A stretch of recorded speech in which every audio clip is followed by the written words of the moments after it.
सम्राट शाहजहां के 4 बेटे थे जो विभिन्न पत्नियों से थे। दारा शिकोह, शुजा मोहम्मद, औरंगजेब और मुराद बख्श। दारा शिकोह उत्तराधिकारी थे और अपने पिता के बहुत प्रिय थे। औरंगजेब चालाक, होशियार और महत्वाकांक्षी था और वह सिंहासन पर बैठने के लिए अत्यधिक उत्सुक था। उसने अपने सबसे बड़े भाई दारा शिकोह को खाने में बाघ की मूंछें खिलाईं और परिणाम स्वरूप वह खतरनाक रूप से बीमार हो गया।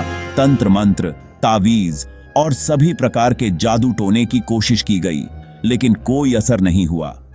राज्य के विद्वान इकट्ठे हुए और वे इस निर्णय पर पहुंचे कि जब तक बाघ की मूंछें नहीं निकाली जाएंगी तब तक उसके ठीक होने की कोई उम्मीद नहीं है।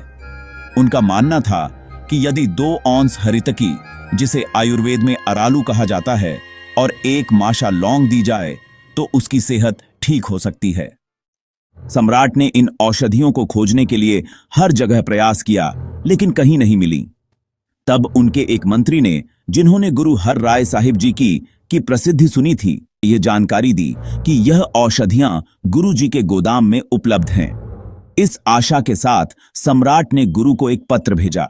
सम्राट की यह विनम्रता देखकर गुरु बहुत प्रसन्न हुए और उन्होंने आवश्यक औषधियां देने के लिए सहमति जताई।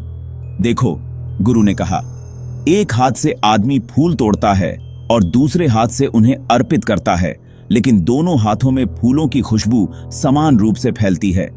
कुल्हाड़ी जब चंदन के पेड़ को काटती है तो भी चंदन कुल्हाड़ी को सुगंधित करता है। इसलिए गुरु को बुराई का जवाब अच्छाई से देना चाहिए। औषधियां तौलकर दी गईं और यह समझाया गया कि ये औषधियां किसी भी कठोर पदार्थ को पचाने की क्षमता रखती हैं। इन औषधियों के साथ गुरु ने एक मोती भी जोड़ा, जिसे पीसकर एक सहायक उपाय के रूप में प्रयोग करना था। सम्राट अत्यधिक प्रसन्न हुए और उन्होंने गुरु से अपनी पुरानी शत्रुता को भूलने और फिर कभी भी उन्हें कष्ट न पहुंचाने का संकल्प लिया। दारा शिकोह को दवाइयां दी गईं और वह जल्दी और पूरी तरह से ठीक हो गया। गुरु की सहायता के बिना यह कार्य असंभव था।